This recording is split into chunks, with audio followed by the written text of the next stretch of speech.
again, welcome to this panel of the pre-conference day for doctoral students and early career professionals who do work that fits within the paradigm of Catholic imagination.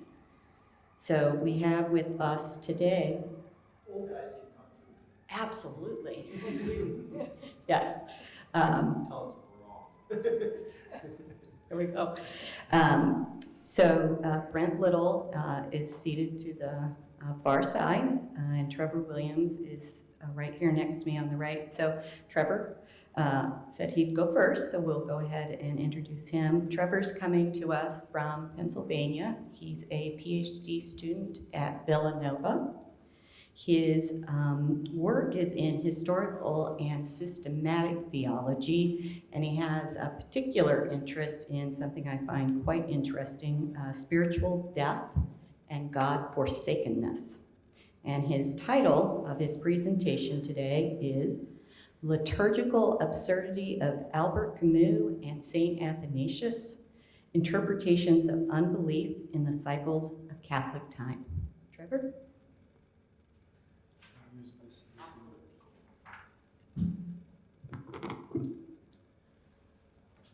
Hello, everyone. So I prepared for a 15-minute presentation, so I'm just going to read and then what I prepared and then give you the rest of it. Gathering for Mass is a pivotal activity in the lives of Catholics, those who desire communion with God and one another. And yet the Mass attendance among many Catholics is astonishingly low. The gathered presence of this body offers a crucial experience that labors in the work of a communal meaning-making, but its efficacy on the rest of Catholic life has been called into question by rising unbelief and what I think of as a practical atheism. Unbelief itself is often straightforward with its assertions about meaninglessness or self-sustained epistemic autonomy. But one particular ex-Catholic who grappled with such concerns in a literarily constructive way was the French author Albert Camus.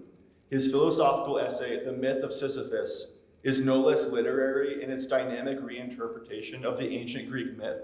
I turn to Camus and his philosophy of the absurd to ruminate on questions of meaning and its relationship to Catholicism.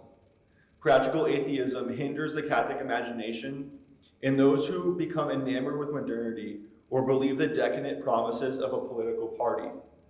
Mass narrates nothing in lives so lived, since it serves merely as a weekly obligation, one that forces the individual into a cycle that is disjointed from reality, without recourse to labor, justice, or the proper narration of these elements in time. The semiotic question was one of the problems that Camus addressed in his Myth of Sisyphus, but another thinker, St. Athanasius of Alexandria, pondered this issue with an analogous grasp of the absurd. Ancient Greek thought was keenly active in the Christological debates of the First Council of Nicaea and in subsequent definitions of faith. Athanasius, like many Christians of his time, connected to the prevailing philosophical milieu of his culture and recounted the stakes of the Incarnation in ways that made sense in the Stoic lexicon of ideas. This mix, deriving by necessity to discuss the nature of the divine-human relationship and the degree of Christ's human nature, gave a distinct life to Athanasius' book on the Incarnation. Athanasius imagines our prevailing corruptibility and looming death, one of bodily life and the very possibility of being. The redemptive work of Christ is truly pivotal in this regard because Athanasius imagined that it touched the absurdity of the human condition. Connected by their engagement with Greek questions and different notions of the absurd, Camus and Athanasius point to a liturgical insight for Catholics who struggle with the pressures of our secular age, a secularity that stifles the Catholic imagination and reduces the movements of a healthy liturgy into a kind of ignis fatuus, away from the world. In this paper, I will read Camus and Athanasius together, analyzing their approaches to what they believed was absurd about the human condition, and through these differences, the imagery of the Myth of Sisyphus will help narrate not only the deficiencies of liturgical meaning-making, but also its patterns of transcendence and that narrates secular life. Camus is known for his philosophy of the absurd, creatively embracing the contingencies of human nature. The Myth of Sisyphus serves as a moving sample of resistance that draws on the popular figure of Greek mythology, reinterpreting the traditionally nihilistic figure in the characterization, Sisyphus is the hero of the absurd. To be such a hero suggests the embodiment of the philosophy, an example that lives out the concept in its imagery and spirit. Many interpreters have misunderstood what this identification suggests. Matthew Lambs argues that Camus rejects the logic that leads from an awareness of the absurd to the act of suicide. The absurd, which Camus has taken as a starting point only to his thinking, is not taken as a conclusion, which results in an ethic that Camus argues must operate outside the comforts of such abstract philosophies. The absurd is a feeling that humanity realized about itself that must not be cast into a representative permanence or continual stasis. Lamb also notes that Camus set to the task of laying the groundwork for an emerging ethic based upon rebelling against such a position without compromising the integrity of the absurd. Camus wanted to acknowledge the absurd, resist the challenge of suicide, and build an ethic that was devoted to the sacredness of life. The absurd marks Camus' interpretation because he embraces human contingency. Athanasius frames the absurd in an analogous way, suggesting that the human condition is autopone, meaning it is out of place and consequently absurd. Humans turned away from the source of life and leapt toward a destiny of deathly corruption, in Athanasius' view. The life of the world possesses many implications that we would understand to be existential in nature, but Athanasius wrote to clarify the necessity of Christ's divine human natures, an integral union that is cosmic in scale. In the corrupting, frayed connection between humanity and divinity, Athanasius saw a sign that the human being, made rational in the image, was disappearing, and the work made by God was being obliterated. The cycles of time wore away at the foundations of being, and soon nothingness would testify only to the absence of all. Camus saw what seems to be a fundamental spirituality in humanity's existence as well, an interpretation that lives in his appreciation of Greek philosophy. As one of the classic allegories of the human struggle with existence, this myth, the story of Sisyphus, who was cursed by the gods for his treachery, condemned by the gods to roll a boulder up a hill only for it to plummet to the bottom before reaching the summit. Sisyphus has traditionally represented the notion that life is ultimately meaningless. Indeed, it would seem that nothing Sisyphus does matters because it will not be remembered or celebrated by anyone. The unfinished task of existing is all he had. Camus passionately narrates the significance of this image, saying that all Sisyphus' silent joy is contained therein. His fate belongs to him. His rock is his thing. Likewise, the absurd man, when he contemplates his torment, silences all the idols. This narration highlights the joys of Sisyphus rather than his torments. Silencing idols is to acknowledge the epistemological limits of human experience and knowledge. According to Matthew Sharp, the myth of Sisyphus claims that even if the world and human experience has some absolute meaning, we can never legitimately claim to know or command it. Camus wants his readers to know that, and he quotes, "The absurd is not in man nor in the world, but in their presence together. For the moment, it is only a bonding uniting them. It is both infinitely simple and infinitely complicated. Its first distinguishing feature in this regard is that it cannot be divided. To destroy one of its terms is to destroy the whole." For Camus, unbelief does not mean giving up. It demands a digging deeper into the problem of death. The inevitability of decay and loss are simply a part of the human condition. Camus describes this universe as one restored to its silence, which allows the myriad of wandering little voices of the earth to rise up in his words.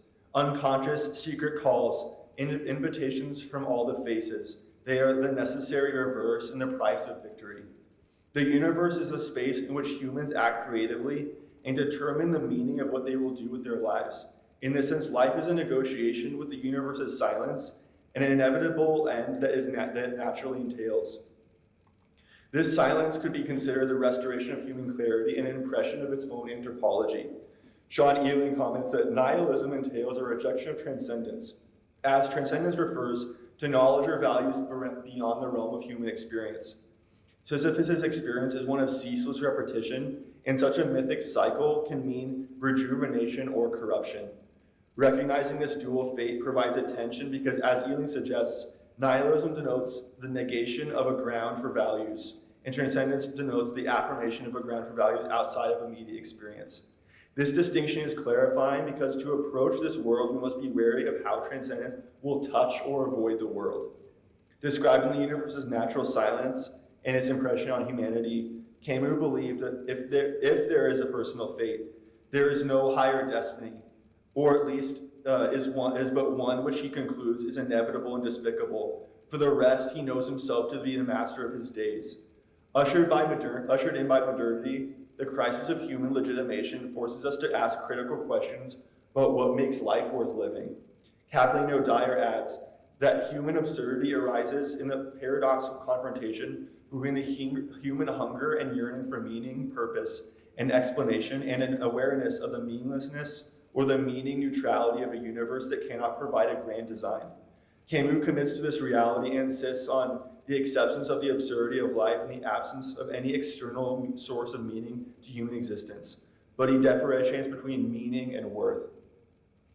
The myth of Sisyphus, in O'Dyer's interpretation, is how Camus enhanced his argument that even amid the absurdity and meaninglessness of the human condition, it is possible to approach life positively.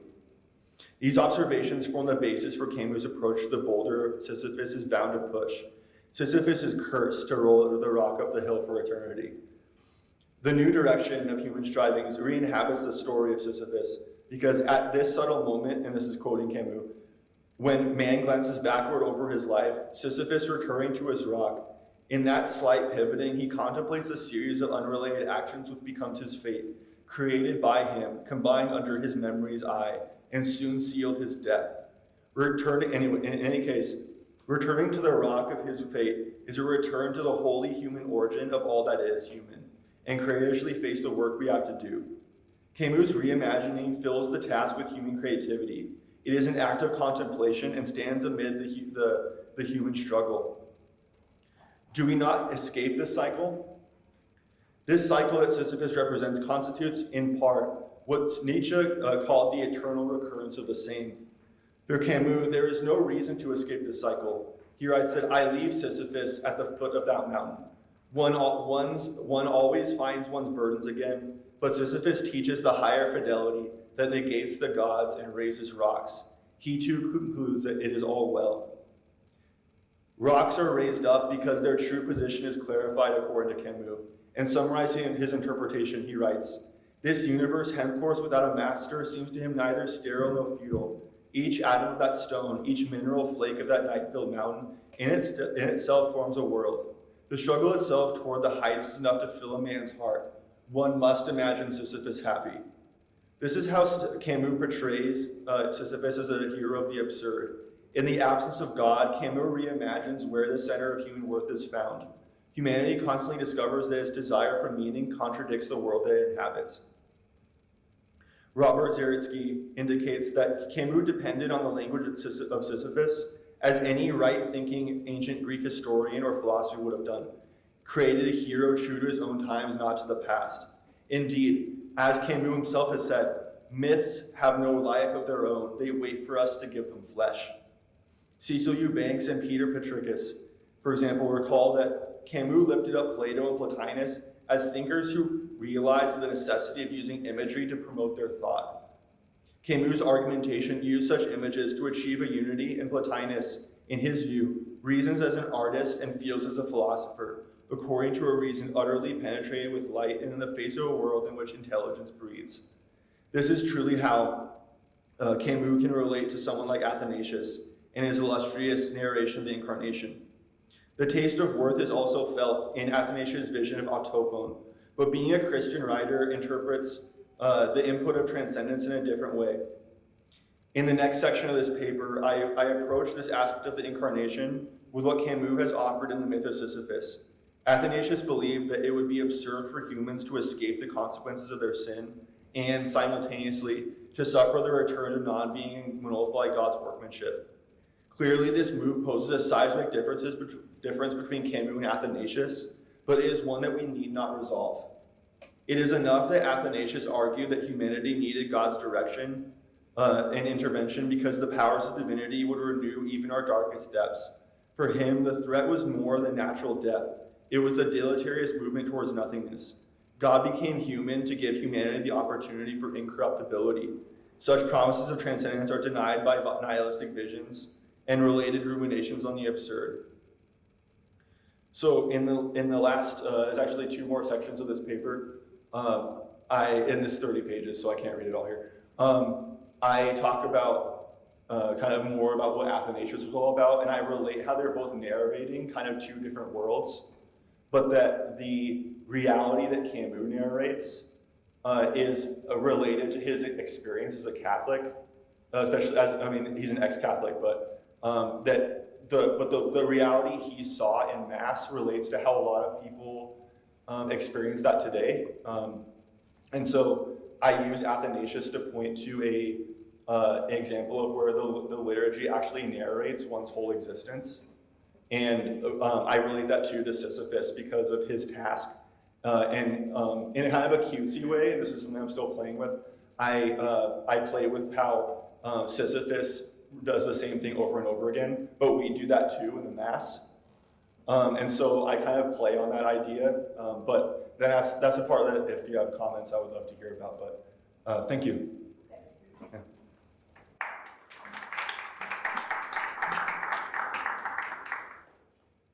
So I think we'll hold the Q&A till the end, so if you want to write down any questions based on Trevor's presentation, I'd encourage you to do that so it doesn't disappear out the window. And so then we'll move on to our next,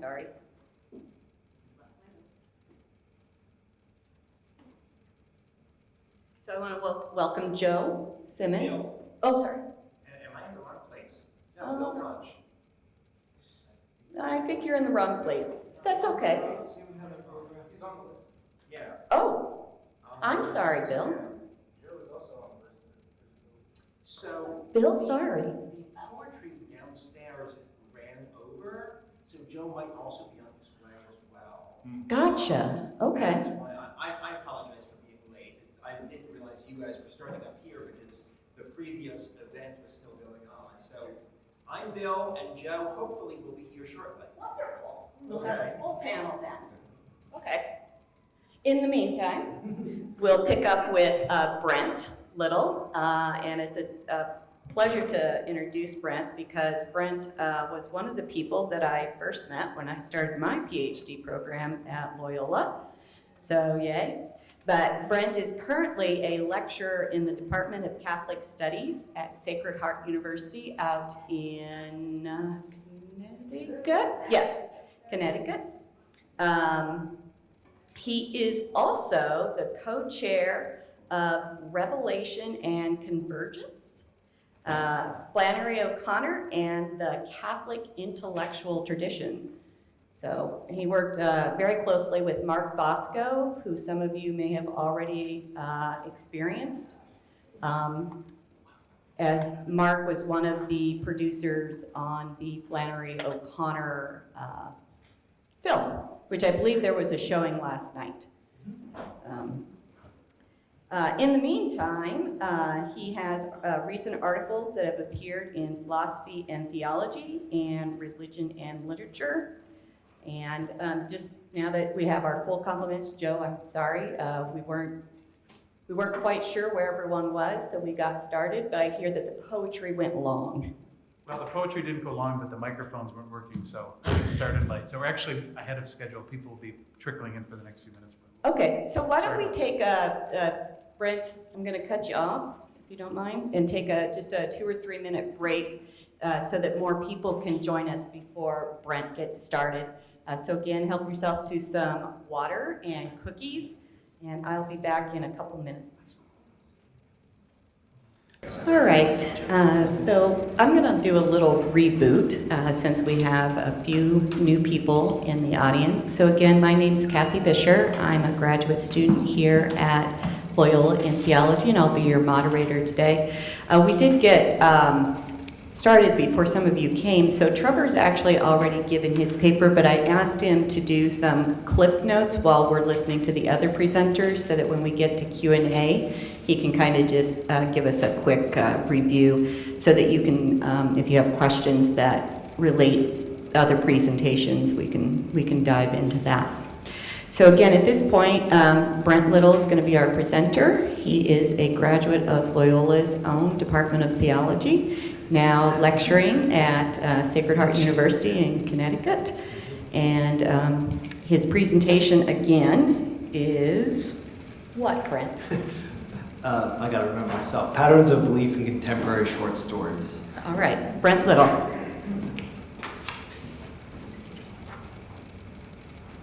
Thank you all for coming to the last one of the afternoon. If I could just have 30 seconds of shameless promotion. On a chair back there, there are 2 piles. We are Sacred Heart in Connecticut along with, thank you, he's holding them up. Sacred Heart in Connecticut along with Seton Hall University, under the sponsorship of the Lilly Foundation, is doing their own conference in April on the Catholic University of the 21st century. So it would be great to have it all. There's sort of the general poster back there along with the call for papers. You'll see in the poster that one of the plenaries is Paul Mariani, who I'm sure all of you know is getting the Lifetime Achievement Award tonight. So it will be great. We hope it will be a great conference. You finished, Brent. Okay, and just second thing, we have a brand new full-time faculty line in Catholic Studies at Open Up Sacred Heart. The search is on. If you know anyone or you yourself would be interested in that, please talk to me, but please also search online for the application. And it's interdisciplinary department. You do not need a theology degree to apply. And yeah, sorry, Brent. Ask Slackback, raise your hand and deliver. You didn't get one. So sorry about that. Please, Brent. oh, sure. Thank you, Mike. Many scholars have frequently noted, and sometimes bemoaned, the state of contemporary Anglo-American Catholic fiction in comparison to Catholic fiction of the mid-20th century. In 2012, Paul Elie lamented that while characters in contemporary Catholic fiction might value the Christian faith, the stories themselves are not particularly concerned with exploring or depicting the nature of belief itself. Nor is there much proof that contemporary authors seek to make faith believable to a largely secular audience a la Flannery O'Connor or her fellow Catholic writers of 6 decades ago. 1 year later, Dana Goya makes a similar complaint. While many Catholic authors follow their faith quietly, he notes, most young writers no longer see their religion as a core identity in spiritual or aesthetic terms. Meanwhile, Gregory Wolfe offers a different perspective. If O'Connor insisted that a Catholic writer needs to jolt her secular audience, her famous shout, current writers take a less confrontational approach to their audiences. Quote, in a time where all master narratives are under suspicion, contemporary Catholic writers have taken a quieter and more intimate path. By and large, contemporary writers have felt more freedom to depict their characters' religious experiences and tensions directly, and more often in whispers rather than shouts. Unquote. And what follows, I explore 3 contemporary short stories, each of which depicts a priest as either a protagonist or pivotal secondary character, and each of which I argue demonstrate Wolfe's description that in contrast to earlier Catholic fiction, contemporary fiction more often whispers to its audience than shouts, thereby making a gentler invitation regarding issues of faith and belief than older Catholic writers. A point of reference in this dialogue is unsurprising, O'Connor. Her short stories present the action of grace as a sharp, violent corrective to atheistic or agnostic forms of faith. If priests appear at all, they are secondary characters whose presence and actions are disruptive of the protagonist's prevailing ideology. In contrast, the recently deceased John LaRue's The Expert on God, Phil Clyde's Prayer in the Furnace, and Kirsten Valdez-Quay's Ordinary Sins, although differing in tone, depict priests plagued by troubles and a sacramentality that is more difficult to discern than in O'Connor's fiction. Religion's faith, therefore, is depicted with much greater ambiguity. These short stories point to a pattern in the contemporary Catholic literary imagination. Whereas O'Connor's fiction presents faith with a bold firmness, contemporary fiction emphasizes that faith remains intertwined with uncertainty.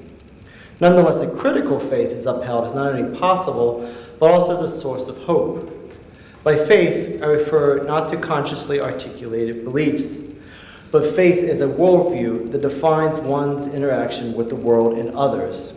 Or as the theologian Terence Tilley defines it, faith as the relationship between one and the irreducible, energizing source of meaning and center of value in one's life.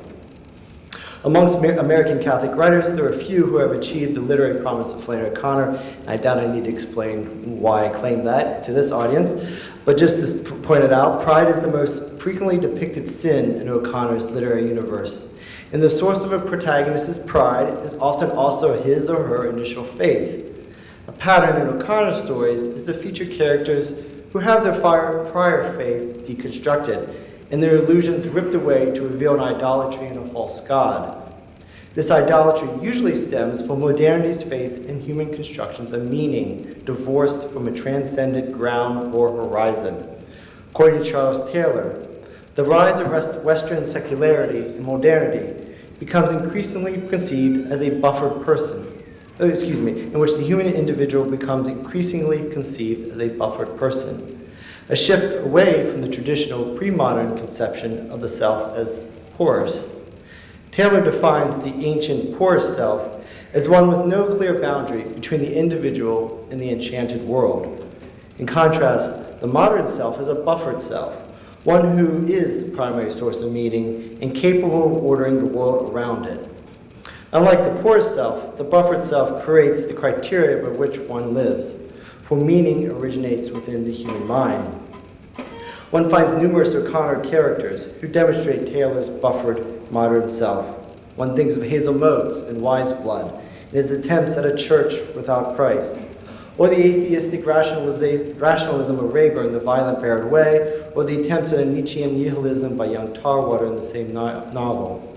In The Land of Short Stories, one recalls the atheistic philosopher Holga in Good Country People, Ashbery's artistic idealism in The Enduring Chill, or both Mrs. Shortley and Mrs. McIntyre's faith in the racially and economically stratified world of the segregated South in The Displaced Person, a faith disrupted by the arrival of Polish immigrants.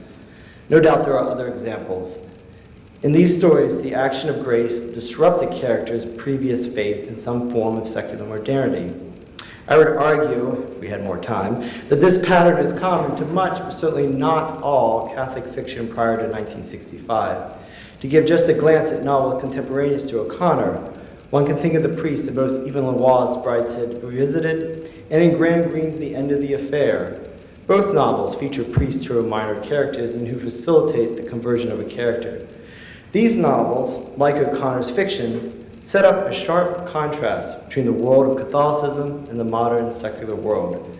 They do not, in other words, deal with the believer's crisis of faith from the inside, so to speak. As Ross Library, I hope I'm saying that right, points out, American Catholic writers today are not the belligerent minority out of which O'Connor or Green and Waugh, in a British context, consciously wrote. Thus, the intersection between the Catholic writer and American society now runs along different fault lines. If contemporary Catholic fiction portrays a sacramental worldview, it is a sacramentality often quieter, subtler, and harder to perceive. This, in turn, alters how faith is depicted. Here would I remind the listener of Wolff's argument above that contemporary Catholic writers are more likely to whisper to the readers to discern a sacramental worldview than to have this worldview thrust upon them by an O'Connor-esque shout. For example, although LaRue's stories are laced with theological resonances, they lack the hard depiction of sacramentality of earlier Catholic fiction or a twitch upon the thread, to use Waugh's phrase in A Brideshead Revisited. If suffering in O'Connor is a check on the sin of pride, in LaRue's fiction, suffering is often innocent suffering. If grace exists, this grace is often indiscernible by the characters. Mark Bosco observes that since LaRue's fiction is more subtle in the ambiguous terrain of late 20th century postmodernity than O'Connor's work, it implies that the best one can hope to do is map out possible routes of meaning through the tragedy and chaos that constitutes so much of life. Bosco's remark captures the dilemma of the unnamed Jesuit priest in the ironically titled The Expert on God, this is from the early 90s, who battles with a lifelong struggle with doubt despite his vocation. On his drive back from a Christmas Day Mass, the priest wonders if it doesn't matter anymore, but then his thought is challenged by his discovery of a car accident caused by slippery winter roads. He grabs the oil for the last rites and after much struggle, works himself into an upturned car where he discovers a teenage boy slowly dying. He quickly anoints the boy with oil and absolves him of his sins. Afterwards, while the priest holds him in his arms in silence, his attempts to pray feel foolish for, quote, what could he say at such a moment? What would God do at such a moment if there were a God, unquote? When he challenges God to say something, he's predictably met with silence. Now his doubts became certainty, but a moment later, even doubt is uncertain, because his prayers, quote, did matter and he knew it, unquote. Then the boy turns dying, but trusting like a lover in the priest's arms. The priest remains faithless, unrepentant, but he also gives up his prayers and 4 times whispers, fierce and burning, I love you. While the doubt-filled priest manifests love amidst this suffering, any sacramental moment is held in tension with the fact that the priest remains faithless, unrepentant. But he also gives up his prayers. Is this a sign of surrender to the uncertainty to life, an abandonment of his belief in God, or is it acceptance that suffering is a mystery that he can never explain? The Rue story invites the reader to perceive that grace is present, but this grace does not resolve suffering, nor does it challenge a modern ideology, nor does it imply a firm and stable faith as a reference point, as in O'Connor's stories. Meanwhile, Phil Clyde's A Prayer in Furnace from the collection Redeployment is told from the perspective of a Catholic priest serving as a military chaplain of Charlie Company during the height of the recent Iraqi war. When the Marine Rodriguez approaches Father Jeffrey after his best friend is killed, Rodriguez implies that his company committed wartime atrocities upon civilians in retaliation. Although Rodriguez refuses to confess any details, Father Jeffrey nonetheless attempts to report these incidents to Charlie Company's superiors, but he is brushed aside. For guidance, the chaplain writes to his old Jesuit mentor, Father Connolly. I think sometimes you could have a whole article on just Jesuit tropes in Catholic fiction, but that's not a story. Connolly, in his reply, reminds him that the soldier's individual transgressions are a consequence of sin, but not sin itself. Sin is isolation from others, and of course from God. Yet sin, while manifested in individual acts, is very much a communal affair. This theme of isolation and community, the paradox that sin displays both, gives an interpretive frame for the chaplain's homily to the soldiers shortly after Connolly's letter. He tells the gathered soldiers the story about an Iraqi father who has come to American soldiers for help with his injured daughter. When the chaplain asks if any Marines would trade their lives for the father's situation, several of them are upset, but he continues, quote, all of us suffer. We can either feel isolated and alone and lash out at others, or we can realize we're part of a community, unquote. He concludes with the exhortation that we are part of a long tradition of suffering. We can let it isolate us if we want, but we must realize that isolation is a lie. Do not suffer alone. Although he is pleased with his homily, several Marines are not, and refuse to receive communion, thereby signifying a break in community, the very opposite of the chaplain's intent. Several months later, after the company returns home, Rodriguez visits the chaplain again to deliver a suicide note from a deceased member of Charlie Company. After reading the note, the chaplain asks if Rodriguez blames him. Rodriguez says he blames the chaplain a little, but that he blames himself even more. The chaplain then reminds Rodriguez that he did not want God's forgiveness through the sacrament of reconciliation during his deployment in Iraq, but the chaplain asks, does he feel differently now? The priest then points at the cross around his collar and asks if Rodriguez knows that this was a form of torture. His final words in the story are, in this world, he, meaning God, only promises we don't suffer alone. In reply, Rodriguez spits and simply says, great. Like the expert on God, the reader is left with an interpretive choice regarding the presence or not of grace. When Rodriguez spits on the ground, is this a sign of disdain, or is it posturing? Perhaps one clue is that Rodriguez himself twice raised the idea of confession earlier in the story. Rodriguez then may have wanted to confess all along, but it could only bring himself to do so after he was outside the combat zone, only once he had space and time to reflect on his and his company's actions. If so, this is not the hard grace of O'Connor. It is wrapped up in violence and suffering like an O'Connor story, but there's no sharp ideological turn, no protest against a prior belief in, say, the modern idol of the self. This is a fragile faith, at best, that nonetheless clings to hope. Meanwhile, Valdez Quaid's Ordinary Sins, from her debut collection, Night at the Fiestas, 2016, depicts a gentle sacramentalism. a sacramentalism that is perhaps the most muted of this paper's stories. The protagonist, Crystal, unmarried and pregnant with twins, works as a receptionist at Our Lady of Seven Sorrows. Crystal feels troubled over her pregnancy, not because she regards her actions as sinful, and not only because she will be a single mother, but because she doubts her readiness to be a mother. For example, the images from the last ultrasound of her twins were terrifying and unreal. Crystal begins her story with a marked degree of uncertainty about herself that is the opposite of O'Connor's pride-filled protagonist. Further, Crystal possesses a self-awareness of her faults. She marvels at how, quote, her subconscious tallied, dismantled, and blended together her sins, molding them all into a tidy and disturbing little narrative as persistent and irksome as pine sap. Well, I think that's a great description. This curious description indicates that Crystal flattens out her sins, that all of them are of the same importance, blended together, yet these sins seem to stick like pine sap despite her efforts.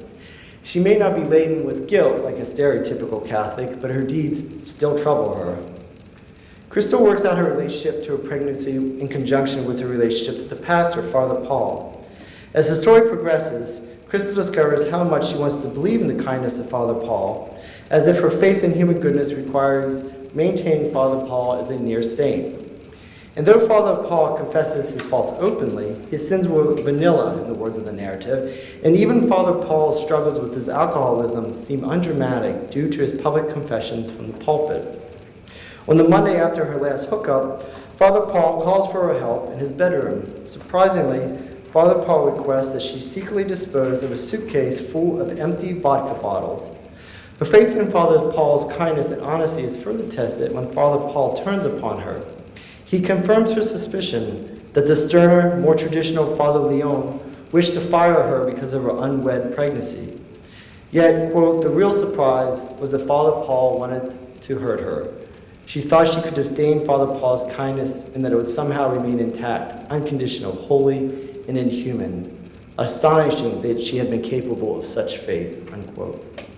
Crystal's faith in Father Paul is not simply trust, it is also intertwined with her search for a foundation in life, a solid foothold amidst the jarring twists brought by her pregnancy. After Father Paul abruptly apologizes for his comments, he references the empty vodka bottles, and then remarks, "Forgiveness is a drug too, believe me. You can forgive and forgive until you're high on it and you can't stop. It will numb you as much as any of that stuff." Excessive forgiveness can be an addiction like alcohol, an addiction that cheapens relationships. There's an authentic relationship that Father Paul craves from Crystal. Even though he believes that she does not like him, he nonetheless asks her to hold him. She sits next to him, and Father Paul leans his head against her.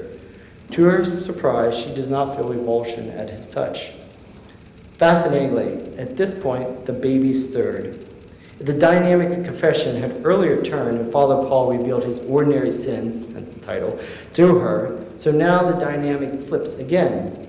He does not speak for the rest of the story. Instead, she makes a deeper, more authentic confession than was possible during her sacramental confession earlier in the story. Now that she has seen a greater depth of his sinfulness, she becomes more honest about her own failings. His vulnerability triggers a better confession from her. Referring to the baby, she admits, "I don't even talk to them." Nor does she ever want to even think about their names, as a little side note. This moment of authenticity also shifts her faith and surprise as an expectant mother. Instead of resentment of Father Paul, she is surprised and relieved to find that she could be the kind of person who might meet another person's need. A priest might sometimes console in the sacrament of reconciliation, but she now comforts the priest. Crystal's moment of grace, her moment of insight, that's what I mean when I say moment of grace, her moment of insight is that she is capable of authentic relationships.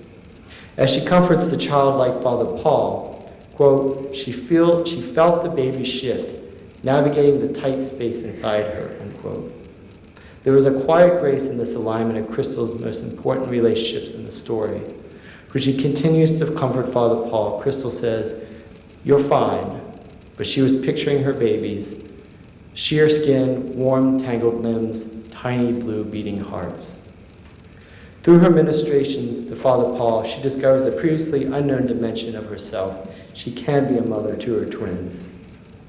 If in O'Connor's stories, the gods of Western modernity, the gods of the autonomous ego, are abandoned through the action of grace, the depictions of faith in contemporary short stories form a different pattern and form a quieter disruption of grace.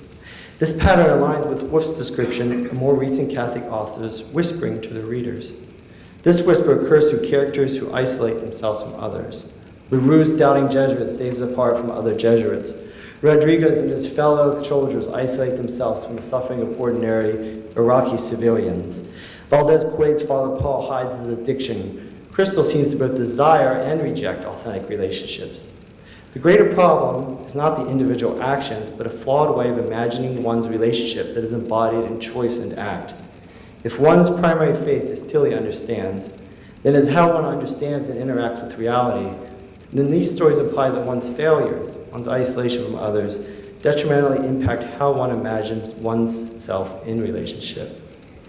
This is not a grand ideological struggle a la O'Connor. Instead, the characters struggle with an unstable faith, for faith is not solid in these stories, but shifting and fragile. Thank you.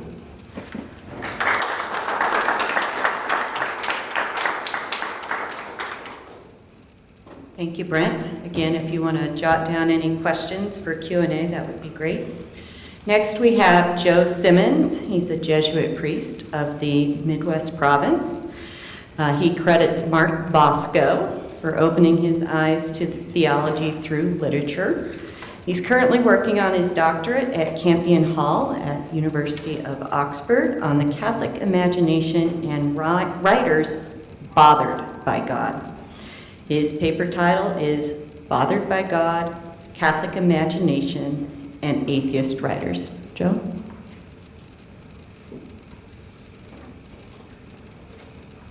Thank you, Cathy. I didn't realize I was on the bearded gentleman panel here, so and apologies for our late arrival, too. Today I propose and attempt a modest answer to the question, what is the Catholic literary imagination, and what place do atheist writers have in it? Of course, given limited time and space, I'm not going to attempt to disambiguate a Catholic from a broader Christian literary imagination. Instead, I rely on the understanding of the American Jesuit, another Jesuit, William Lynch, who taught at Fordham University. In his book, Christ and Apollo, Lynch defines a properly Christian literary imagination as one that is patterned on the exitus and reditus pattern of the God-man Christ in the Incarnation, the infinite becoming finite, so as to draw all things back to the infinite. Hence, a properly Christian imagination has a double movement to it. The first is descent, to take seriously concrete human particulars and all of the psychological and emotional subtleties of human interiority. And then the second movement is offering a vision of how life exists beyond our subjective particular inwardness. Again, given the limits of time, I'll speak today I'll narrow my topic to just two atheist writers who are masters of capturing interiority, Julian Barnes and Virginia Woolf. By contrast, I'll briefly mention the American Calvinist writer Marilyn Robinson, who is very clear about her own religious beliefs as a Christian. She's also a master of human interiority and concrete experience. But to frame all of this, I want to begin by taking a little stroll through Catalonia, if you'll join me. Some of you have been to La Sagrada Familia in Barcelona, which is a strange and beautiful church. It's a basilica dedicated to God, but it's mediated by the beauty of mathematics and nature. Like a pair of pants turned inside out, the theological stitchwork is on the outside. The outside world of trees and light populate the interior. There is little interior theological decoration. The altar is covered by a futuristic suspended baldacchino dotted with tiny lamps on it. There are a few helical staircases and elevators that whiz up and down the walls. Colored windows line the length of the church and circle through the year's seasons as one moves first down and then back up the length of the nave. In defending his choice of a stark white interior, Gaudí said, "Let God paint the inside, with the light filtering through the stained glass windows." The basilica's pitched columns thin out as they shoot upwards, parabolic trunks that rifle in helicoidal patterns. Gaudi's idea of these star-shaped pillars was to reflect angels descending and ascending between heaven and earth, a patterned exitus and reditus, an imaginative movement hewn in stone, concrete, and geometry. The columns smooth and taper into ellipsoid capitals that resemble bitten coconuts or pineapples, and the fruit in turn ground asymmetrical branches that support the roof and towers, like a dense forest canopy. Why are we talking about La Sagrada Familia?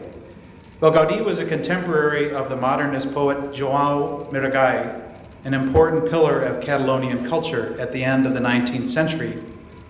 Maragall was fascinated by the cathedral-like grove of tall beech trees in La Garrocha, a region of Catalonia known for its unusually volcanic and rich soil. In his own poem, La Fageda d'en Jordà, Maragall lingers beneath the towering trees, where natural beauty draws his mind upwards. I don't speak Catalonian, and I suspect maybe one or two of you don't either, so we'll do this in English. Do you know where the beech grove of Jordà is? If you go for the flights of Olat above the plain, you will find a place that is green and deep, as never before has found anybody else in the world. Green and water in, profound and clear, the green of beechwood in Jordà. The stroller, when they enter this place, begins to walk slowly. They count their steps in the great stillness. They stop and feel nothing, and they are lost. Maragall had a complex relationship with his own Catholic upbringing. Although a pious youth, he rejected formal faith in adolescence, finding Christian language insufficient to the task of expressing his religious experience. And as an adult and poet, he settled into a romantic pantheism, and he translated Nietzsche into Catalan and celebrated the power of beauty as found in nature. Which brings us back to our topic today. We find a similar exitus from religious faith in post-Christian or expressly atheist writers of fiction. There are innumerable examples in the Anglosphere, and certainly in my studies people say, oh, have you read so-and-so? Oh, have you read so-and-so? My book list continues to grow, as I'm sure yours does as well. Maybe you think of Philip Pullman or Ian McEwan, Ayn Rand, just to name a few.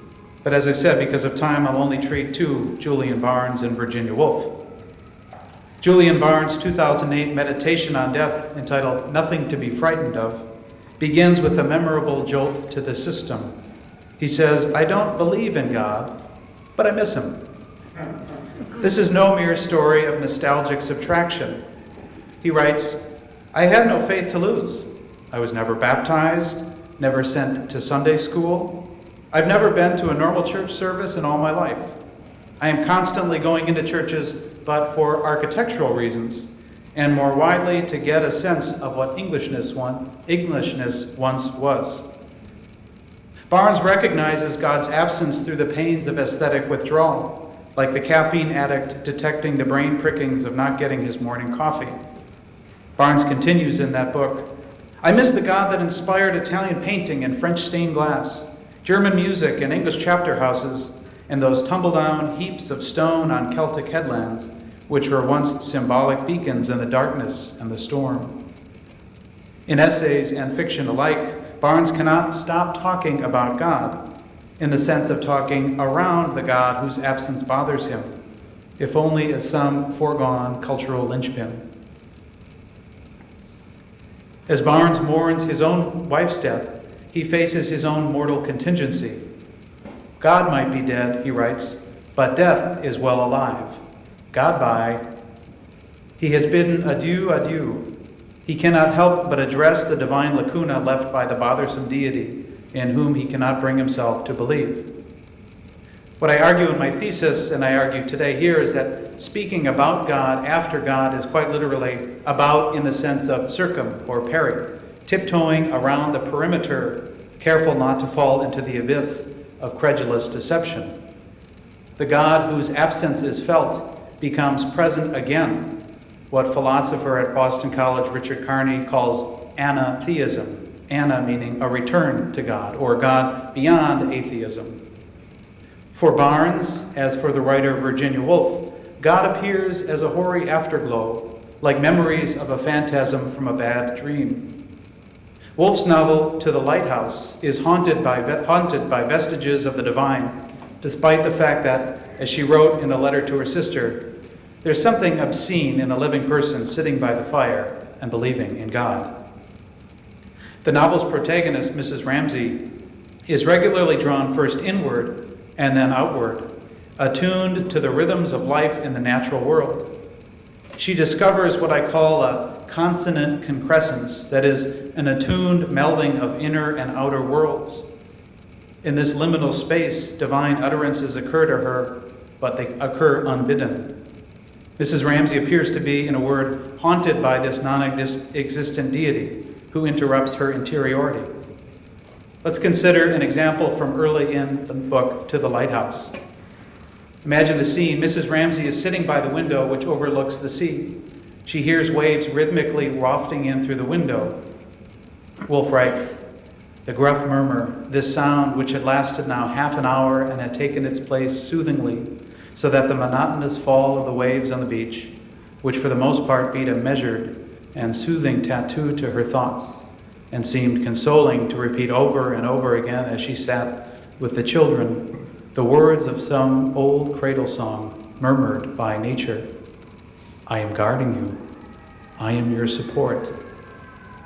But at other times, suddenly and unexpectedly, especially when her mind raised itself slightly from the task actually at hand, they had no such kindly meaning, but like a ghostly roll of drums, they remorselessly beat the measure of life. Mrs. Ramsay in this passage grows attuned to the susurrus of deeper reality, a numinous voice offering, I am guarding you, I am your support. But then she snaps out of the trance, and her mind is struck by a ghostly roll of drums remorselessly beating the measure of death. The promise, perhaps an empty promise, of a consoling God gives way to a hollow death announcing itself. She is torn between an absent presence and a very present absence. Woolf is the master of introspective tunneling. Several chapters later in the book, Mrs. Ramsay turns her gaze inward again after putting her children to sleep. And in the quiet of silence, Mrs. Ramsay, quote, could be herself, by herself, to think. Well, not even to think, to be silent, to be alone. All the being and doing, expansive, glittering, vocal, evaporated. One shrunk with a sense of solemnity to being oneself, a wedge-shaped core of darkness, something invisible to others. This wedge-shaped core of darkness, I think, is evocative of John of the Cross's poem, Dark Night. In it, John of the Cross writes of a similar interior movement undertaken alone and in darkness. He writes, on a dark night, I went forth without being observed, my house being now at rest. In darkness and secure by the secret ladder, disguised, oh happy chance. In darkness and in concealment, my house being now at rest. Mrs. Ramsay sinks into her own core of darkness. In this space, Woolf writes, it is all dark, it is all spreading, it is unfathomably deep. But now and again we rise to the surface, and that is what you see us by. Her horizon seemed to her limitless, and to everybody there was always this sense of unlimited resources, she supposed. In Mrs. Ramsay's interior descent, she encounters that unthematized horizon of, quote, unlimited resources which feeds her imagination. Woolf writes, there were all the places she had not seen, the Indian plains. She felt herself pushing aside the thick leather curtain of a church in Rome. This core of darkness could go anywhere, for no one saw it, end quote. This core of darkness that Ramsay experienced is where she is able to engage her fantastic encounters with the world beyond her little corner of Scotland. Woolf captures what Gerard Manley Hopkins senses in deep down life from God's grandeur. Hopkins writes, and for all this, nature is never spent. There lives the dearest freshness, deep down things.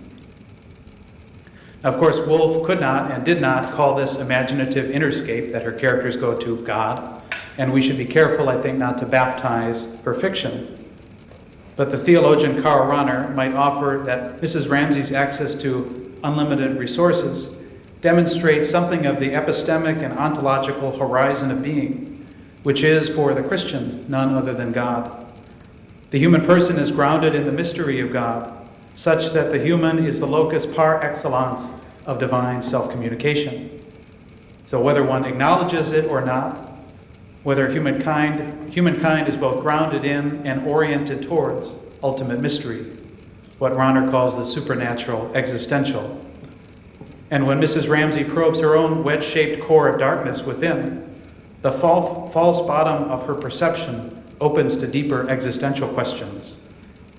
For Karl Rahner, one's initial inquiry into the mystery of God is not God as some distinct object of conscious reflection, but as an emergent awareness of that transcendental horizon on which the mystery of the self begins to emerge.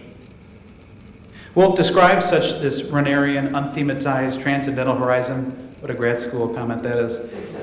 She describes this wherein her character engages authentic thinking and imagination in a later excerpt. Staring out at the lighthouse, Mrs. Ramsey finds that there was a freedom, there was a peace, there was, most welcome of all, a summoning together, a resting on a platform of stability.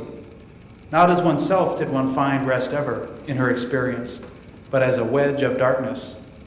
Losing personality, one lost the fret, the hurry, the stir, and there arose to her lips always some exclamation of triumph over life when things came together in this peace, in this rest, in this eternity. So Woolf here, by way of summary, deftly captures that consonant concrescence, that two-part movement. First, an attunement to rhythms beyond oneself, and secondly, a union of the human subject with external objects. And Woolf is meticulous throughout To the Lighthouse to capitalize the lighthouse, dressing it with the grammatical raiment of proper nouns, persons, places, and the divine. The lighthouse strokes of light speaks to her as if in divine allocution. We hear the light would lift up on it some little phrase or other which had been lying in her mind like that. Children, don't forget. Children, don't forget. Which Ramsey would repeat and begin adding to it. It will end, she said. It will come. When suddenly she added, we are in the hands of the Lord. Mrs. Ramsey is startled that such words should emerge from deep within her consciousness. What might the source of thoughts of divine protection be for Mrs. Ramsey? Just mere childish rhymes or soothing lies? By virtue of the free and direct style, Woolf deftly refrains from landing on either reliable theism or atheism. Instead, Mrs. Ramsey's ponderings capture what I mentioned, Richard Carney's idea of anatheism, the possibility of God after God has been formally rejected. She acknowledges the irritation felt at being trapped in by mawkish afterglow of received religion. But such a thought of God occurs nonetheless, as she and Virginia Woolf remain bothered by God. Marilyn Robinson is one of the other primary interlocutors of my doctoral thesis. Had I more time, I would give a full account of her theological worldview. But suffice it to say that in both her fiction and her essays, Robinson is bothered by God and the limits of language to capture mystery. Yet she does so from a position of belief. She writes, demonstrations of the failures of language are paradoxically demonstrations of the extraordinary power of language to evoke a reality beyond its grasp, to evoke a sense of what cannot be said. Robinson herself is drawn beyond the visible world precisely by her desire and inability to articulate perfectly what lies beyond her grasp. She continues, we live on a little island of the articulable, which we tend to mistake for reality itself. We can and do make small and tedious lives as we sail through the cosmos on our uncannily lovely little planet, and this is surely remarkable. But we do so much else besides. For example, we make language, end quote. And so we return to the question at hand. Can non-religious or avowedly atheist writing participate in the Catholic or Christian imagination as we have defined it here? Consider by way of chiastic return how the natural beauty of that beech grove inspired the post-Christian poet Maragall to write his poem La Fageta d'Enjordà, and the consonant concrescence of awe it induced in its strollers. For Maragai, the beech tree canopy served as a beautiful enclosured prison. His poem ends, "The stroller forgets the rest of the world in the silence of that deep place and does not think about leaving or even going. They are grasped by the beech grove of Jorda, prisoner of silence and greenery." But this same forest inspired the proudly Catholic Antoni Gaudí to put natural beauty at the center of his church, but a beauty that underpins a theological vision beyond it. And that aging Julian Barnes recognized the confines of his own mortal coil, and the question of mortality awakens for him questions of religious belief, if only anatheistic questions. So the challenge for Catholic theologians, I suggest, is to take seriously the questions posed by atheist writers and our contemporaries. They describe the psychological strictures of interiority. They feel the pressing in of a closed ontological frame, to borrow a Taylorian phrase. We might see this as only one element of Lynch's Christian imagination, that immanent or finite descent, an exitus without a reditus. But if theologians can learn to speak in different registers, by considering architecture and poetry and literature, perhaps we can show the literary world that there are other ways of deploying our beautiful language, by speaking not around God, but to God. And if we open our own windows to what is beyond us, we might find God's light ready to shine in, illuminating the darkened beauties within. Thank you.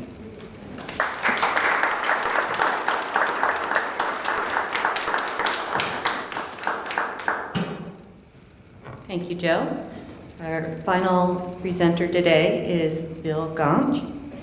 He is the presenter of the paper, The Catholic Writer as Translator, Flannery O'Connor and Psychoanalysis. Bill received his doctorate from the University of Maryland, College Park. His dissertation was on religion, literature, and the social sciences in the 20th century American fiction. And he's done presentations at the Northeast Modern Language Association. I'm not sure what the S. South Atlantic Modern Language Association, American Literary Association, Conference on Christianity and Literature, and other venues. Welcome, Bill. Thank you very much, Cathy. Thank you all for sticking it out to what is likely the last presentation of your day today. Thank you to my fellow panelists. And I think this transitions very nicely from Joe's talk, because I'm also going to be talking about some figures who are bothered by God, although the figures so bothered are fictional in my talk. So I'm starting off from the line in the call for papers for this panel, which asks how writers make belief believable, and mentions Flannery O'Connor's famous metaphor of shouting as one possibility. But I want to offer a different metaphor for O'Connor's strategy, namely translation. O'Connor, who always imagines her readers as atheists or agnostics, pioneers strategies for translating between Catholic and secular imaginaries without sacrificing what's most particularly Catholic in her work.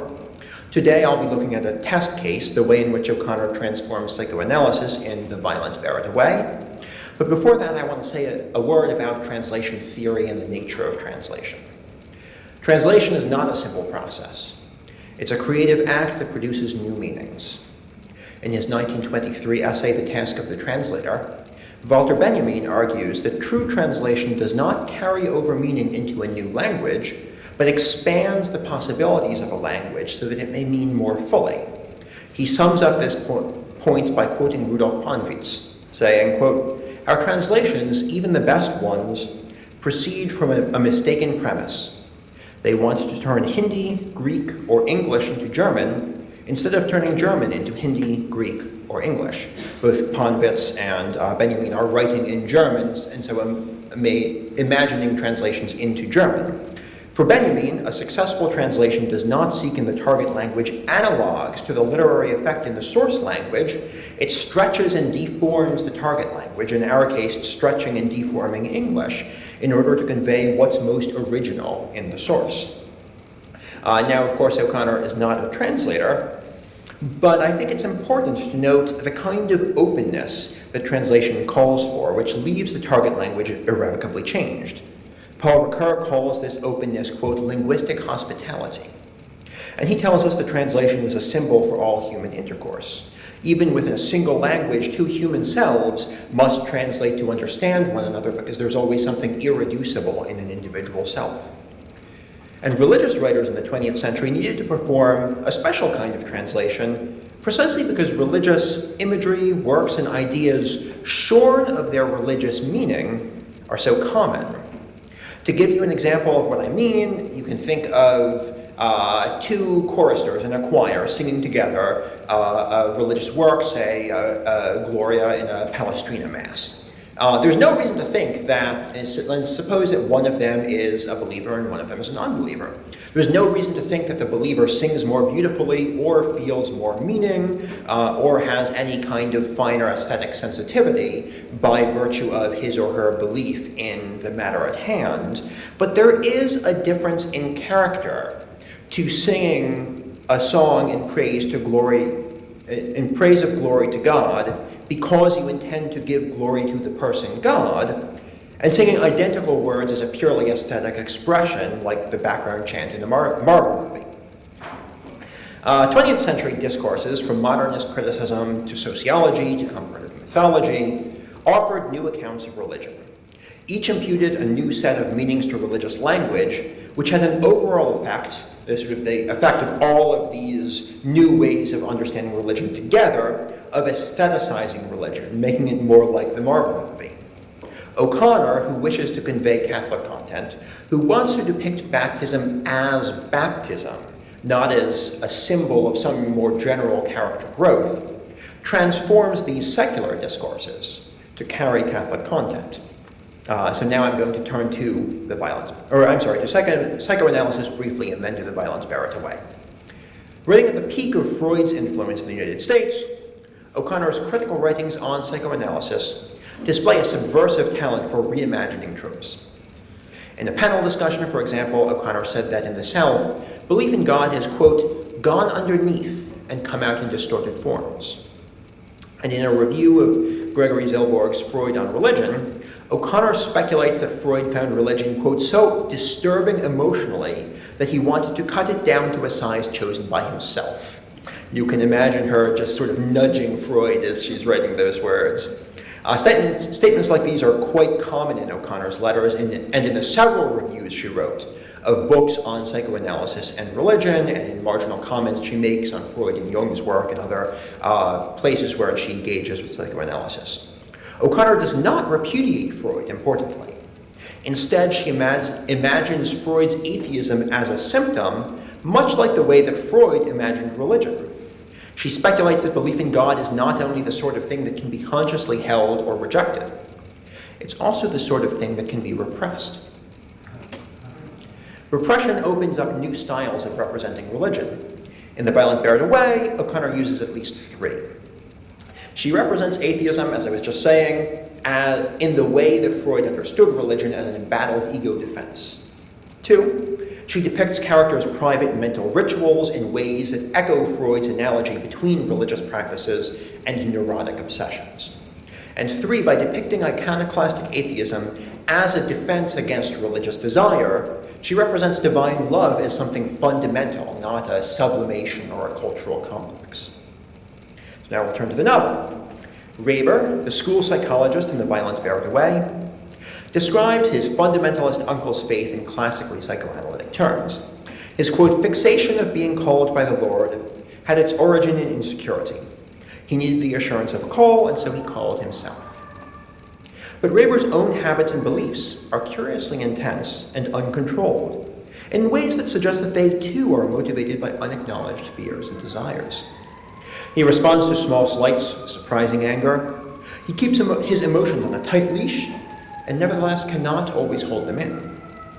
When Reber catches his uncle, old Mason Tarwater, baptizing Reber's nephew, the old man had, quote, seen the rage rise in his nephew's face and had seen him try to conceal it. Reber wants to display a cool, ironic scorn for baptism, as though he thinks it's an empty ritual. But a moment later, he's, quote, advancing across the room, his face red, and shouting at his uncle. Children are cursed with believing. I'm not always myself, I'm not all, and cuts himself off. His involuntary anger suggests a buried emotion that he cannot control. Reber accepted his uncle. When Reber was a child, he accepted his uncle's faith. Later, he lost it. But he hates his uncle so bitterly because a part of himself still believes. Reber's word for what Mason did is infected. He infected him with, quote, your idiot hopes, your foolish violence. Reber has repressed his desire for God and mocks Mason, and that mockery is itself an attempt on Reber's part to keep his desire for God at bay.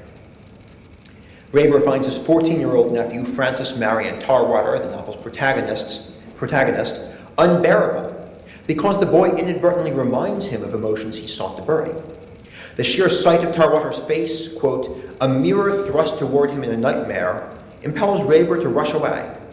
And when the boy repeats expressions that he picked up from Mason, Reber feels, quote, without warning, the same familiar, fantastic anger, out of all proportion to its cause, that his uncle had always been able to stir in him.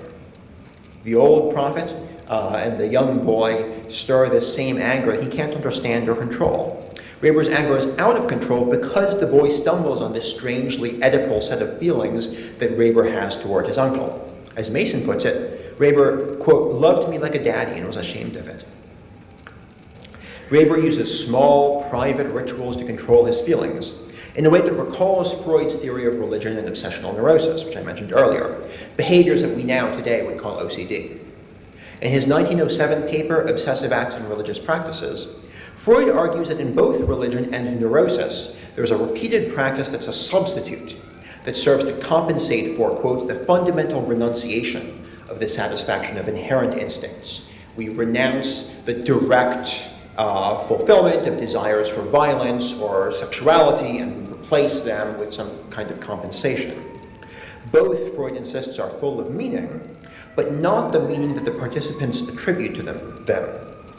Just as an obsessive patient is unconscious of the deep meaning of his compulsion, quote, in all believers the motives impelling them to religious practices are unknown or are replaced in consciousness by others which are advanced in their stead. Most believers do not understand the symbolism behind their rituals, and even if they do, Freud thinks their true reasons for performing those rituals are unconscious and egoistic. They're ways of sublimating and expressing these hidden desires. Now, what Freud thinks is characteristic of religion comes, in O'Connor's hands, to be characteristic of unbelief. When Tarwater infuriates him, Reber, quote, says to himself in an effort to calm his irritation, this child hasn't had a chance. This idea that he repeats, that Tarwater hasn't had a chance, is a key element of Reber's worldview. He believes, in a kind of classic psychoanalytic secular sense, that every child has a kind of potential and deserves the opportunity to grow unfettered and fulfill that potential, that Tarwater's chance has been inhibited in classic Freudian manner by psychological complexes that he derived from his childhood. But while his statement expresses his worldview and moral viewpoint, those aren't the reasons he makes that statement. He makes it as a kind of token or mechanism to contain the anger that arises because Tarwater's statement reminds him of his uncle, and thus his repressed love for God.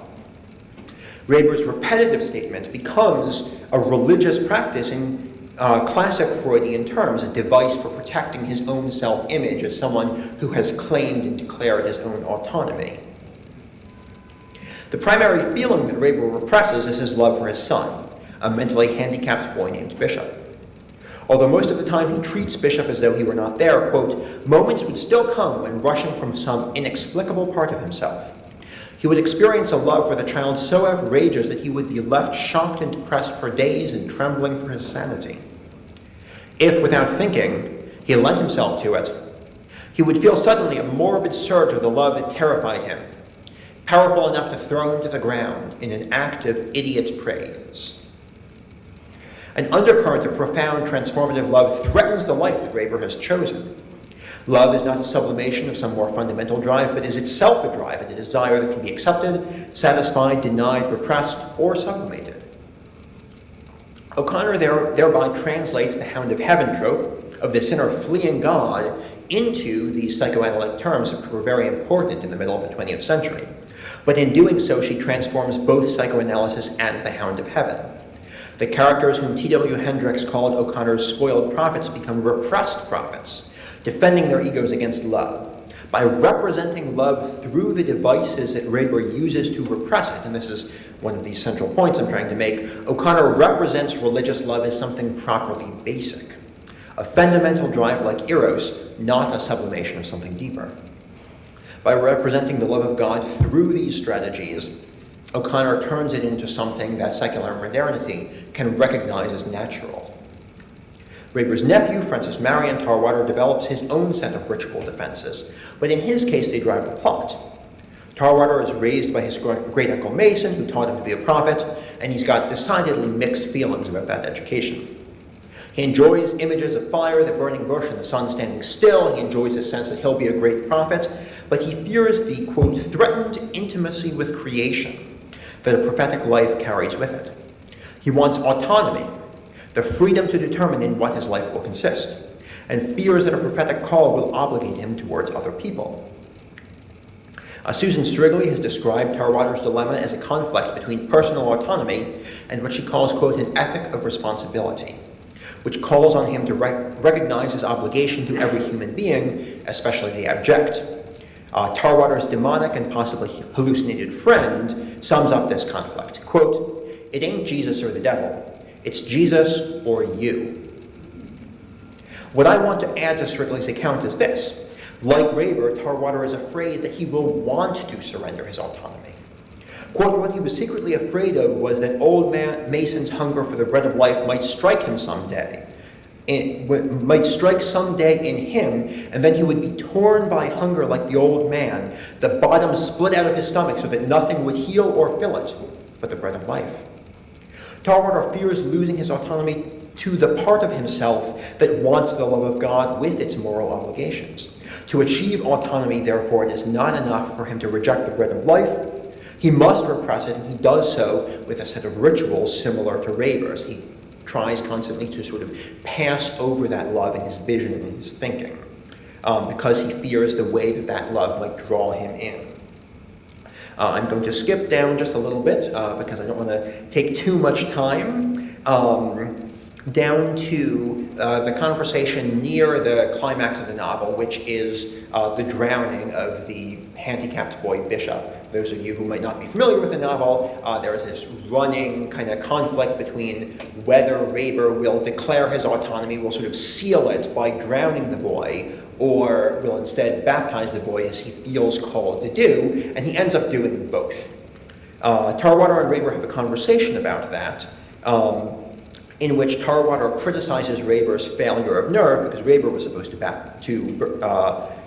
drown the boy. But a moment later, Reber says that at least he had the guts to, quote, maintain my self-respect by not having him baptized. Suddenly, Tarwater is faced with that choice to obey his uncle's injunction to baptize the boy or reject it, decisively drowning him and then claiming the autonomy, and his eyes filmed with a dull cast of nausea. His queasiness when he realizes escape is impossible suggests that he's driven to drown the boy in order to prove to himself that he can. The drowning, which he's represented as an act of autonomy, actually turns out not to be an act of autonomy at all, but an act of fear, an act of escape from this claim of responsibility. He drowns the boy in order to protect himself from facing his own failure to act. So O'Connor performs two transformations. First, she turns the drowning of Bishop into a ritual comparable to baptizing him, a decisive act of existential nihilism, as baptism is itself a decisive act. And then she transforms that decisive statement into an action that's not freely chosen at all, but impelled by a kind of neurosis.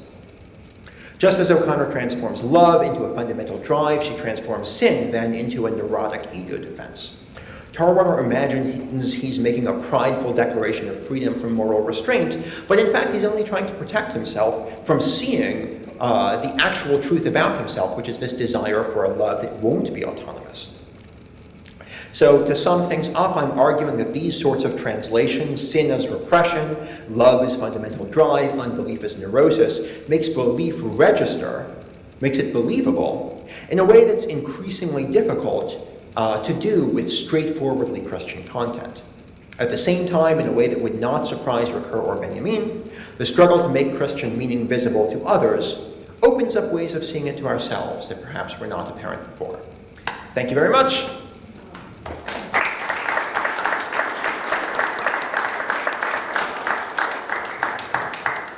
Thank you, Bill. So we are working against the clock at this point. It's 3:34. If people are open to it, we'll go ahead and have some Q&A. If you are needed somewhere else, feel free to make that departure, but we'll try and limit it to maybe 3 questions for the panel, if that would be okay. So we'll take any questions.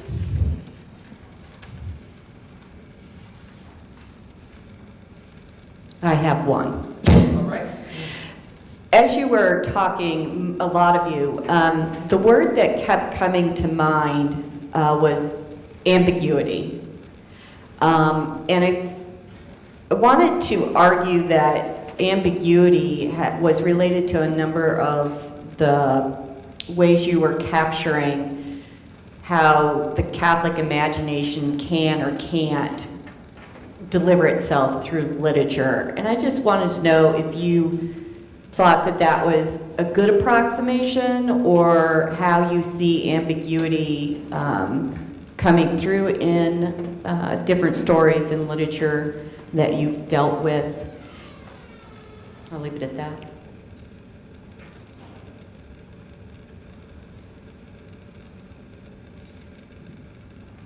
Just to start things off, I guess, just the first thought. I see literatures, so my degree is in theology, as Catherine mentioned, and I think the value of literature to theological reflection is that literature is much more comfortable with ambiguity. It doesn't, how can I put this? Even Flannery O'Connor said this, I mean, which is interesting, right? Because if you're tapped into O'Connor, you know, you pick up on things very clearly, but even she said that literature should not be apologetics, and that, you know, whenever it does, it's religious pornography, which I love that phrase.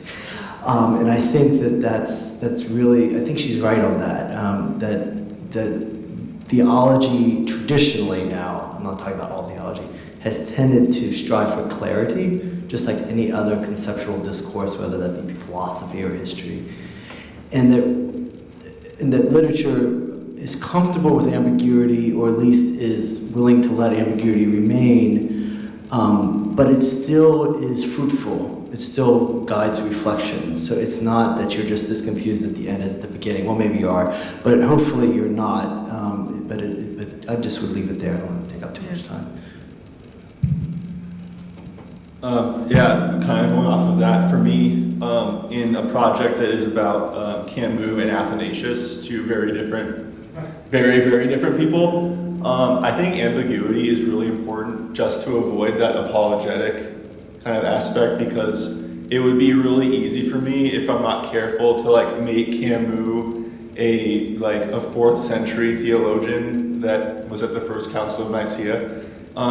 You know, you could contort some of the stuff that he says, and so for me, one of the biggest struggles in writing a paper of this kind is letting them both have voices and both have their own worlds, but that I somehow present something that allows the reader to draw something meaningful from both, and that's really tough. I don't know what this is doing, but I think it just needs to go further. Okay. But yeah, so ambiguity is a powerful tool in that sense. But at the same time, I don't want to throw my hands up and say that I can't say anything. But a lot of that is giving, for me, is, especially with Camus, is letting him speak enough to where, and I quote him way more than I quote Athanasius, just to try to do that. In terms of narration, letting him narrate as much as possible, so that the reader participates in the creation of what I'm writing. That's hard, but that's what at least what ambiguity makes me think of. I could jump in here. Is this on? Yes, it is. Yeah. Excellent.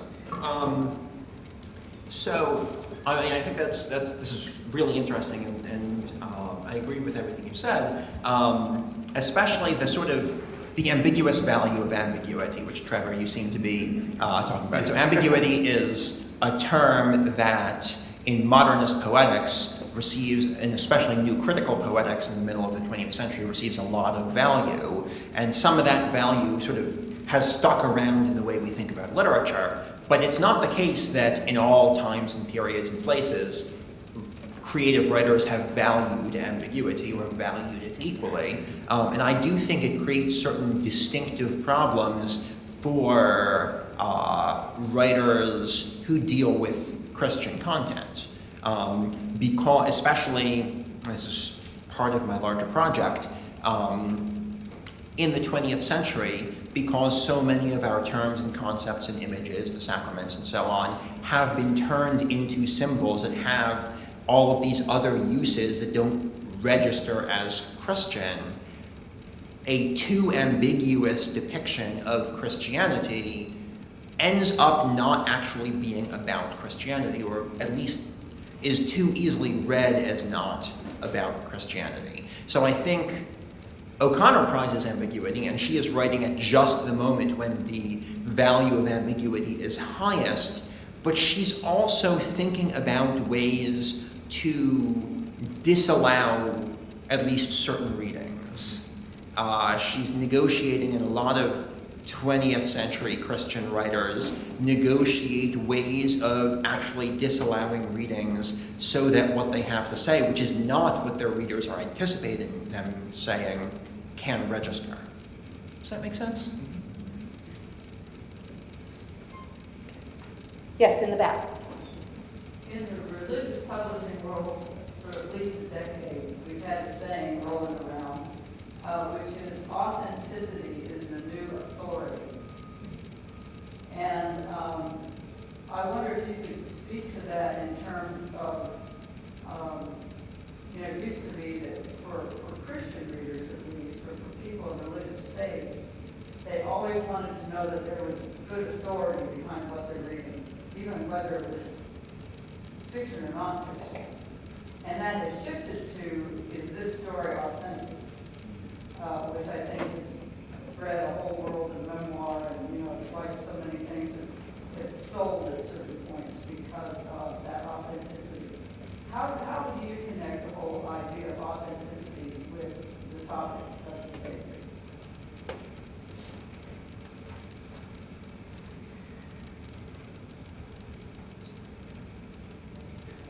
I can take a stab at getting things started if you want. I think that I'm not going to go so far as to say I'm against authenticity, but I think it is an overrated value in our culture and our poetics. I think that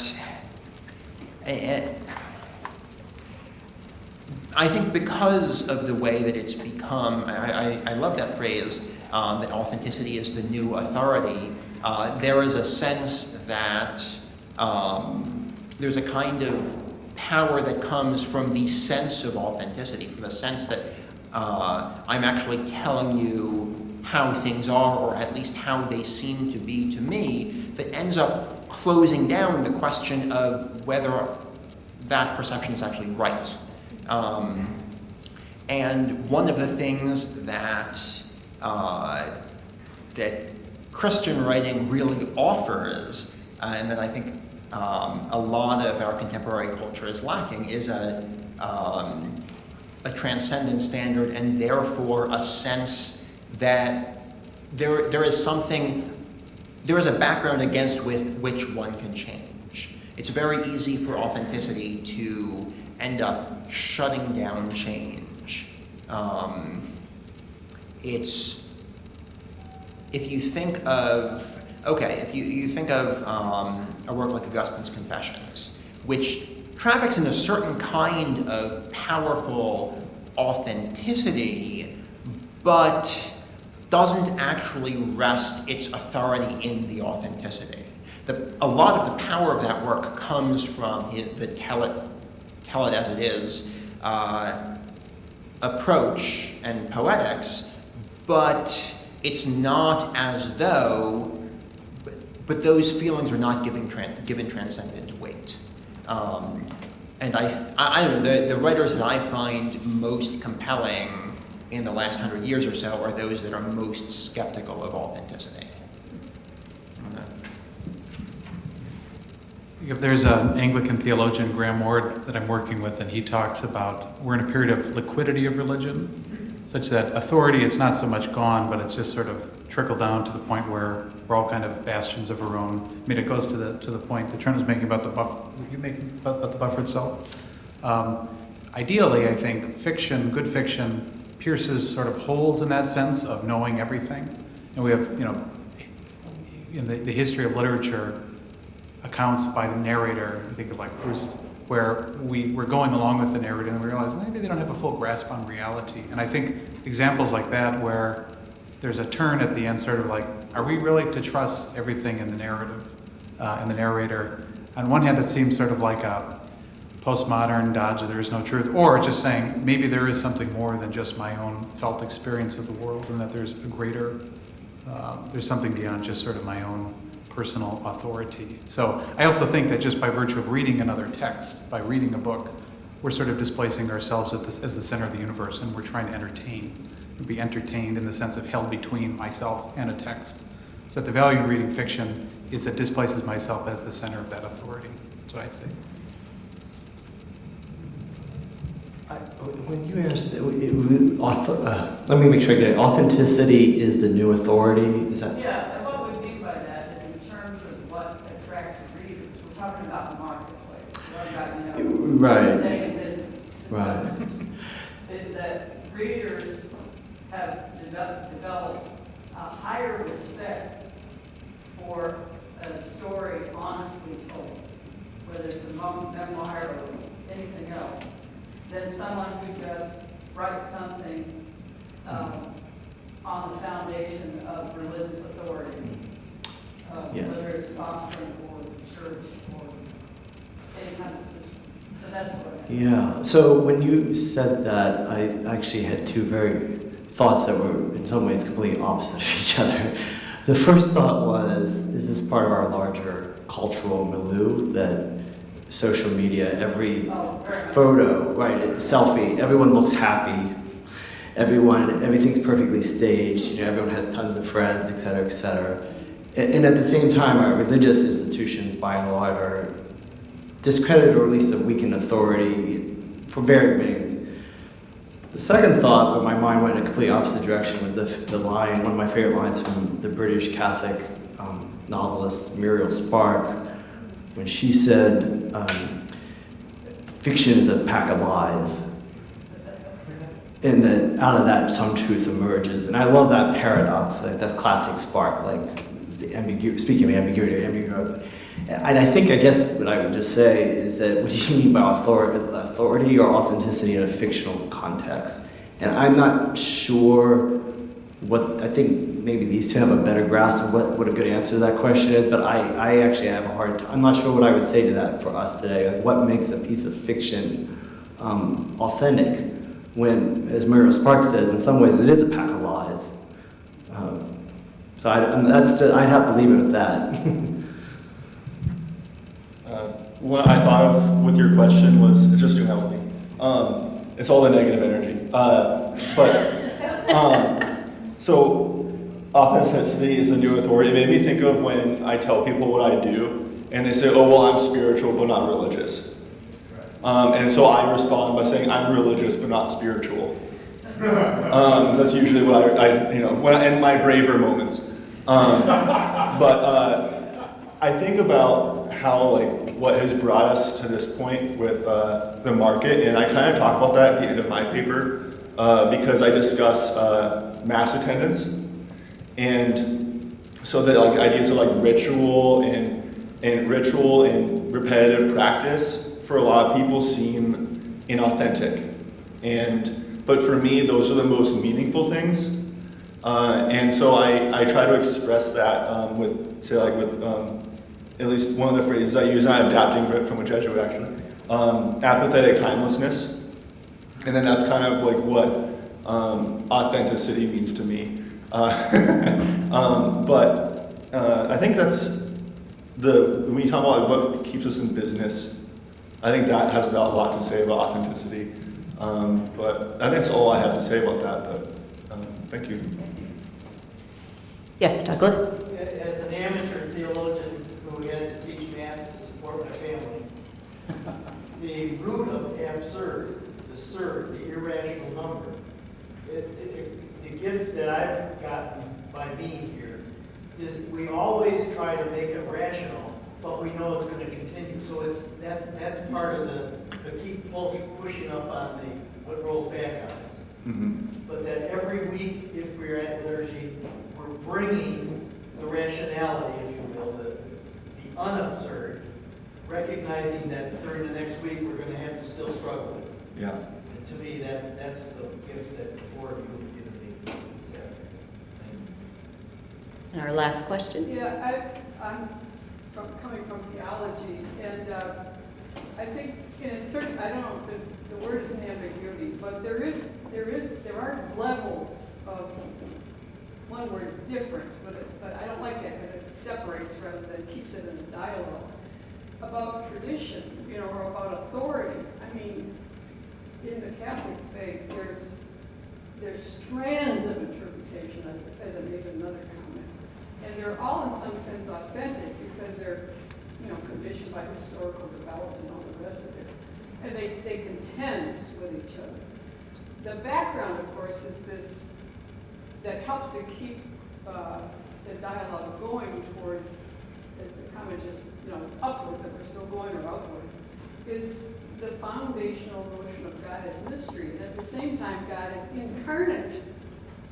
So if you want to talk about, it's not ambiguity, but it certainly isn't real clear, And that's maybe the normative thing. And if more writing was around that among theologians as well, then this is the statement. It also depends on who's talking authority. That's another. So there's a lot of distinctions, and I kind of wonder what perception of religion are people getting? Less knowledge, less critical understanding, less dialogically in, that makes people walk away or become at the other end extremely narrow in what is significant. Two quick thoughts. First of all, I'd say it both is and is not ambiguous. Yeah. So I'm just kidding. A number of years ago, I was at a Jesuit university studying theology, and they had an outdoor mass of the Holy Spirit. And they were describing at the start of the mass, like, this is the fire, it represents burning, purging, and it lightens the darkness. And they're going on for several minutes. And this undergraduate at the back, standing near me, because I came late from class, he said, if you have to explain it, it's a pretty crappy symbol. He used a stronger word. And then he walked away. And I thought, oh no. So I think what it is maybe too much prose and not enough poetry, not enough music in life. Even the fact that we're sitting here kind of picking apart and describing in meticulous detail these stories, we walk away being like, I don't want to read a book ever again. So even our discipline in what we're doing risks ruining some of the mystery and magic. So I think creating symbols and letting them speak in their ambiguity for themselves and presenting stories that don't rush in too quickly to offer an explanation will provide some mystery and a little interpretation for people. Okay, I've got to briefly disagree with that because I left your paper wanting to read both Barnes and read Wolf. I do think that yes, there is a danger of overanalyzing and unpacking, but I've left a lot of talks today wanting, my book list is now a lot longer, so that has been wonderful. And I just want to point to this because I think the idea of maybe in some circumstances substituting the term mystery for the term ambiguity is a really good one. I think that's really smart. Because mystery captures all of that complexity, but it is also directed out towards something or really to someone who is there. I think that's all I have to say. All right. Thank you very much. Let's give a final applause for Bill